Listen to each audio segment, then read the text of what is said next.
오늘 같이 공부하실 내용은 대단원사, 소화, 순환, 호흡, 배설 중에 5번째 배설, 교재 172페이지입니다. 5. 배설. 첫 번째 A. 노폐물의 생성과 배설입니다. 자, 먼저 배설의 정의부터 알아봅시다. 여러분들이 알고 있는 배설은 무엇입니까? 자, 보통 음식물을 먹으면 그 음식물의 찌꺼기인 똥이 몸 밖으로 배출되는 현상을 보통 생각하지만 과학에서의 배설이라는 것은 우리가 음식물을 통해 섭취한 영양소가 우리가 들어 마신 산소와 세포에서 좀 더 자세히 표현하면 세포 안에 미토콘드리아 안에서 반응해서 에너지를 만들어낸 후 만들어지는 노폐물을 우리 몸 밖으로 내보내는 과정을 배설이라고 합니다. 자, 그래서 주 영양소인 탄수화물, 단백질, 지방의 공통 구성원소는 CHO, 그러니까 탄소, 수소, 산소로 이루어져 있어. 자, H2O인 물과 CO2인 이산화탄소를 만들어냅니다. 근데 여기서 단백질에는 다른 영양소에 없는 질소라는 것을 포함하기 때문에 이 질소 때문에 NH3, 즉 암모니아를 만들어내게 됩니다. 그런데 이 암모니아는 독성이 강해서요, 우리 몸에서 해독작용을 하는 간에서 독성이 약한 요소라는 물질로 바꿔주게 되고, 그 요소라는 물질이 신장 안에서 걸러져서 오줌으로 해서 몸 밖으로 내보내게 됩니다.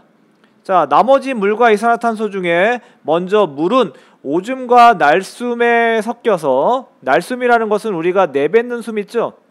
이 호흡할 때 내뱉는 숨에 섞여서 나아가게 되고, 이산화탄소도 날숨에 섞여 나아가게 됩니다.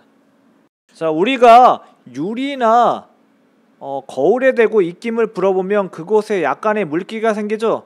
이것이 날숨을 통해 약간의 물이 나가기 때문에 나타나는 현상이 되겠습니다. 자, 그러면 지금까지 얘기가 배설의 총 과정이 되겠습니다.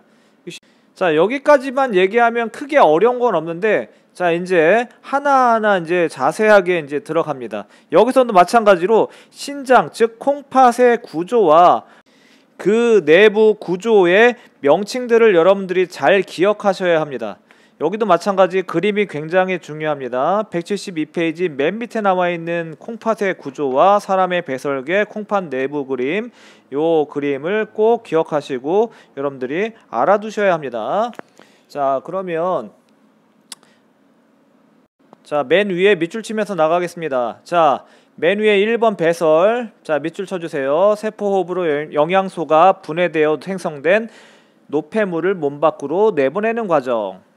자, 그 다음에 밑에 보면 노폐물의 생성 나오죠? 요 과정도, 요 네모칸의 과정도, 자, 네모칸도 이렇게 색깔 칠해 주시고 나중에 꼭 외워 주시기 바랍니다. 자, 그래서 만들어지는 게 뭡니까? 물과 이산화탄소, 암모니아가 되죠? 보시고, 그 다음 밑에 자, 이제 비배설계 보겠습니다. 자, 여기서부터는 여러분들이 잘 이해하시고 다 외우셔야 합니다. 자, 배설계, 혈액 속에 노폐물을 걸러 몸 밖으로 내보내는 역할을 하는 기관계이다. 그래서 배설계는 콩팥, 오줌관, 방광 등의 배설기관으로 이루어진다. 자, 콩팥, 오줌관, 방광. 방광은 많이 들어봤죠. 콩팥도 그렇고. 오줌관은 도대체 어디 있는 건지. 자, 이제 밑에 그림을 보면서 하나하나씩 봅시다. 자, 우선은 내용부터 볼게요. 콩팥. 자, 혈액에서 노폐물을 걸러 오줌을 생성하는 기관으로 수많은 네프론 밑줄. 자, 그럼 네프론을 뭐라고 하느냐? 자, 밑에 보시면 네프론, 요것도 밑줄 치세요. 네프론은 사구체 더하기 보먼주머니 더하기 세뇨관. 자, 이 사구체, 보먼주머니, 세뇨관 3개를 합해서 네프론이라고 합니다. 이거를 오줌을 만드는 단위라고 표현하고, 자, 예전에는 이거를 신단위라는 표현을 쓰기도 했습니다. 신단위. 그냥 참고로 알아두시고, 자, 이런 네프론이 콩팥 안에 이렇게 가까이가 있대요. 그러니까 굉장히 깐깐하게 자, 걸러내게 되는 거죠. 자, 그래서 콩팥은 밑에 그림을 보시면 자, 이렇게 단면을 봤을 때 자, 겉질과 속질로 구분하고 그 더 안쪽의 빈 공간을 콩팥 깔때기라고 표현을 합니다. 자, 겉질은 콩팥의 겉부분이에요. 속질은 그 안쪽이고, 자, 이때 이 겉질 안에 아까 얘기했던 사구체 보먼주머니라는 것이 있고, 그 다음에 속질 안에는 세뇨관이라는 것이 들어가 있게 됩니다. 자, 그러면 사구체는 뭐 하는 것이냐? 자, 사구체는 가느다란 모세혈관이 실타래 같이 엉켜서 뭉쳐있는 구조예요. 그래서 이 안에 혈압차에 의해서 우리 노폐물이 걸러지게 됩니다. 자, 오른쪽 밑에 사진 보시면 콩팥 내부 구조에서 나와 있는 요 그림 있죠? 요게 사구체가 되겠습니다. 자, 그 다음에 그 사구체를 감싸고 있는 겉의 주머니를 보먼 주머니라고 합니다. 그러니까 사구체를 감싸고 있는 주머니가 보먼 주머니가 되겠습니다. 자, 여기까지가 겉질이고요. 그 다음에 요 그림상에 이렇게 하얗게 되어 있는 굵은 관 있죠? 요 관 전체가 세뇨관이 되겠습니다. 요 세뇨관은 보먼 주머니와 연결되어 있는 관으로 그 주변에, 자, 이렇게 그림에서 여기 보면 빨간색, 파란색 여러 관들이 섞여 있죠. 요게 모세혈관입니다. 이렇게 해서 모세혈관으로 둘러싸여 있는데, 이 세뇨관은, 자, 1차적으로 사구체에서 노폐물과 우리 몸에 필요한 영양소들이 걸러지게 되는데, 이때 잘 걸러지지 않은 그런 노폐물과 혹은 우리 몸에 필요한 영양소들이 있잖아요. 이것들이, 자, 세뇨관 쪽으로 흘러 들어오게 돼요. 그러면 우리 몸에 필요한 것들은 다시 우리 몸 안쪽으로 보내야 될 테고, 그 다음에 피 속에 아직 걸러지지 않은 노폐물 있잖아요. 이거를 다시 우리 몸 밖으로 내보내야 되잖아요. 그래서 세뇨관에서 우리 몸에 필요한 것들은 다시 재흡수하고요. 재흡수, 어디에서 어디로 갈까요? 세뇨관에서 모세혈관으로 재흡수하게 되고요. 그 다음에 우리 몸에 불필요한 것들 있죠. 이거를 모세혈관에서 세뇨관으로 분비라는 과정을 통해 보내게 됩니다. 자, 그래서 세뇨관에서는 모세혈관과 세뇨관 사이에서 재흡수와 분비라는 과정이 일어나게 됩니다. 꼭 기억해 두세요. 자, 그러면 위에 표에 한번 밑줄 쳐볼게요. 자, 겉질. 자, 두 번째 사구체. 모세혈관이 실뭉치처럼 뭉쳐있는 구조. 혈압이 높다 밑줄. 그 다음에 보먼주머니 밑줄. 그 다음 속질. 콩팥의 안쪽 부분으로 세뇨관 밑줄. 그럼 세뇨관이 뭐라고요? 자, 밑에 세뇨관 보먼주머니와 연결된 가는 관으로 모세혈관으로 둘러싸여 있다 밑줄. 그 다음에 그 안쪽에 콩팥 깔때기라는 게 있습니다. 콩팥 깔때기. 자, 여기 보시면 신장 그림에서 제일 안쪽에 있는 부분이고, 여기는 그냥 빈 공간이에요. 그러니까 오줌이 일시 저장된다라고 보시면 돼요. 그러니까 아까 그 겉질과 속질을 지나면서, 자, 오줌이 생성이 됐잖아요. 자, 그러면 그 오줌이 일시적으로 모이는 이곳을 콩팥 깔때기라고 합니다. 자, 다시 오른쪽에 맨 오른쪽 그림에 보면 콩팥 내부 구조 있죠. 자, 여기서, 자, 요 부분이 사구체였고 요 부분이 보먼주머니였죠. 이 부분에서, 자, 1차적으로 노폐물이 걸러지게 되고, 자, 2차적으로 다시 노폐물이 제대로 걸러지지 않은 것들은 어디에서 일어납니까?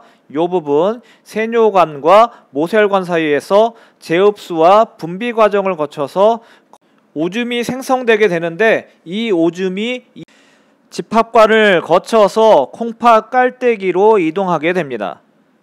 자, 이렇게 모인 오줌이, 자, 콩팥 밖으로 이제 나가야 되는데 뭘 타고 나가냐면 요 오줌관이라는 요 긴 관을 통해서 타고 나가서, 자, 여기 방광에 모이게 됩니다. 방광 많이 들어가 보셨죠? 이 방광에 모이게 돼서 이 방광 안에서 요도를 통해서, 자, 요도를 통해서 우리 몸 밖으로 오줌이 배출되게 됩니다. 자, 그래서 표에 나와 있는 오줌관, 방광, 요도, 요것도 밑줄 쳐 놓으시고, 자, 콩팥의 겉질, 속질, 콩팥 깔때기 요거 다 밑줄 쳐 두시기 바랍니다. 자, 잠시 노래 한 곡 듣고 그 다음 174페이지 계속 공부하겠습니다.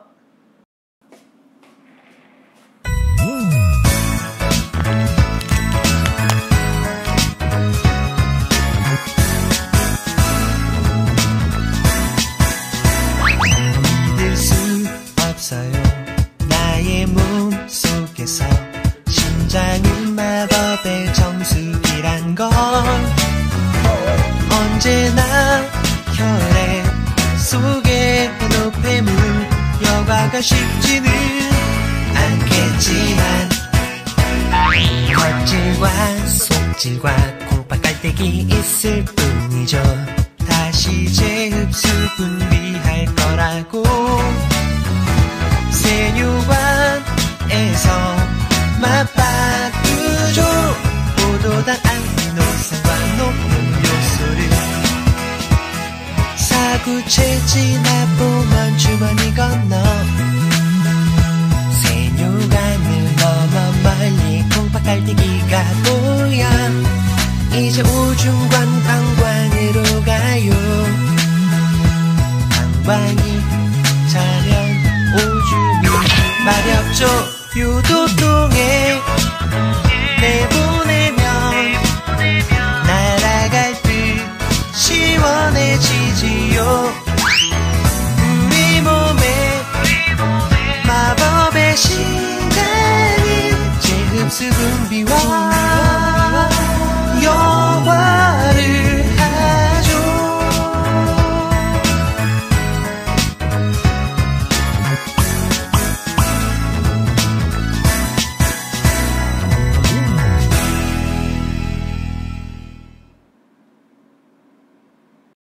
노래 재밌게 잘 들으셨나요?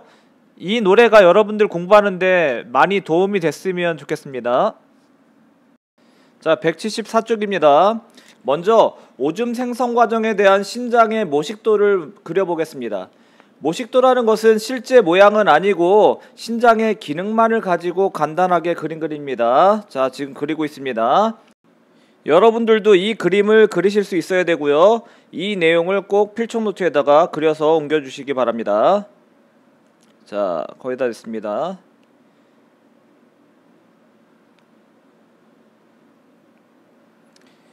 자, 이 부분이 피가 신장으로 들어오는 콩팥 동맥입니다. 자, 이 부분은 피가 걸러지는 사구체가 되고요.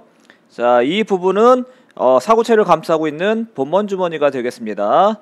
자, 그 다음 이 부분은 걸러져서 나아가는 세뇨관이 되고요. 그 다음 그 세뇨관과 옆에 붙어있는 이 부분은 모세혈관이 되겠죠. 콩팥에서 피가 나가는 이 부분이 콩팥 동맥이 되겠습니다.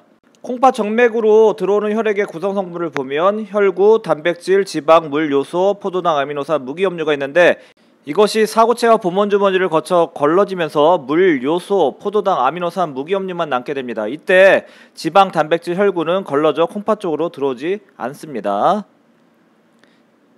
자, 그 다음 이렇게 걸러진 것들 중에 다시 우리 몸에서 필요한 것들은 세뇨관에서 모세혈관 쪽으로 재흡수하게 되고 사구체에서 걸러지지 못한 노폐물들은 다시 모세혈관에서 세뇨관으로 분비하게 됩니다.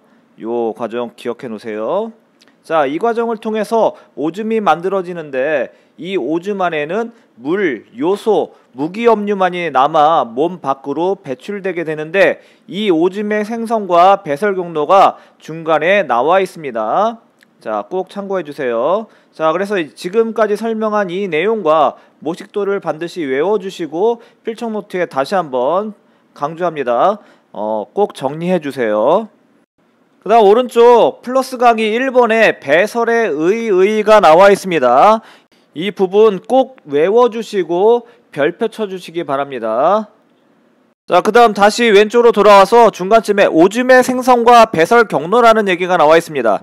자, 보시면 자, 처음에 오줌이 사구체에서 본먼주머니를 거치면서 세뇨관으로 가죠. 자, 세뇨관에서 재흡수 분비가 일어난 후에 자, 그 다음 남은 것들이 콩팥 깔때기를 통해서 오줌관을 통해서 방광, 그 다음에 요도를 통해서 몸 밖으로 나가게 됩니다. 그래서 이 배설 경로도 꼭 알아두시기 바랍니다.